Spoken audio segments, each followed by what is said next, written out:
মাঝে ভোর 3টে আমার কিন্তু ঘুম ভেঙে গেছে। তারপরে আমি কি করব, আমার কিন্তু ঘুমটাই একদম কি বলবো, আর ঘুমটাই আসছিল না। অনেক চেষ্টা করছিলাম কিন্তু ঘুম আসছিল না, কারণ ওর বাবা বাড়িতে নেই। ওর বাবা ছত্তিশগড় গেছে। আমার টেনশনে ঘুমিয়ে আসেনি সারা রাত। তবুও কি বলবো, আর দেখো আর আমার মেয়েটার অবস্থা। আমার মেয়েটা বালিশ ছেড়ে বালিশের পেছনে গিয়ে ঘুমিয়ে আছে। আর দেখো যেই ক্যামেরাটা ধরেছে আর অমনি টের পেয়ে গেছে।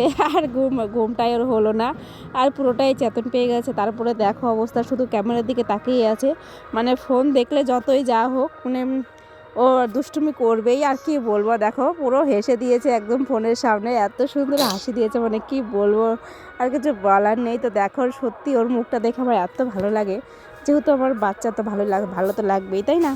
তারপরে দেখো আমি সকালবেলা কিন্তু সব কাজ বাজ সেরে বিছানাটা গুছিয়ে নিয়েছি, কারণ আমার একদম সকালে বিছানা গোছানোর সত্যিই টাইম হয় না, কারণ বাড়িতে অনেক কাজ থাকে। একদম ছান করে তারপরে বিছানাটা গুছাই, কারণ তার আগে সময় হয় না, যেহেতু আমার হাজব্যান্ড চেম্বারে যায়। তারপরে তাই জন্য সকালবেলা রান্না করতে হয়, রুটি বানাতে হয়, অনেক কাজ থাকে সেগুলো। তারপরে চান করে একদম বিছানাটা কমপ্লিট করে নিয়েছি।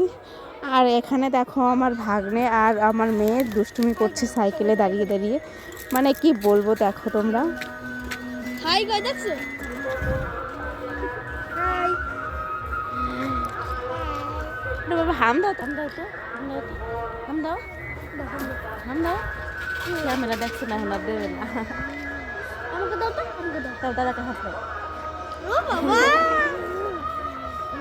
আর তারপর এখানে দেখো ওর দিদি ওর ঠাকুমার সাথে এত দুষ্টুমি করছে, তারপরে সেটা দেখে ও ঠাম্মিকে হাম দিচ্ছে। দেখো মানে এগুলো দেখে সত্যি এত ভালো লাগে, তাই তোমাদের সাথে পুরোটাই শেয়ার করলাম।